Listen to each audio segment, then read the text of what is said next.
काय झालंय माहितीये, हल्ली मीडिया प्रत्येकाला वाटतं माझ्या बापाचीच आहे. कारण कोणी काही करू दे, काही बोलू दे, बोलतात वाटेल तसे.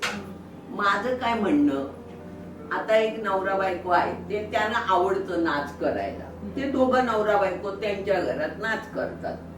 तर तुमच्या बापाचं काय, त्यांना आवडतं ते करतात तर करू दे ना. मला उद्या इथे धिंगाण घालावं वाटेल, मी घालीन, माझ्या घरात घालीन. त्याच्यावर तुला ऑब्जेक्शन घ्यायचं काहीच कारण नाहीये, कारण मी तुझ्या घरात नाही आली.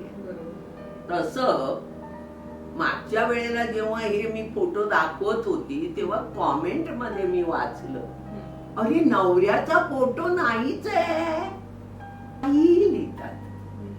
तुम्ही फोटो बघा ना, नसेल बघायचं ना तर ते बंद करून टाका. पण कशाला तिचा नवराच नाही, मग त्याचा भाऊच नाही दाखवलं, त्याची आईच नाही दाखवली, कशाला? जे दिसतंय ते बघा, आवडलं तर पुढे जा, नको असेल तर बंद करा. नका ना बोलू, वाईट वाटतं प्रत्येकाला.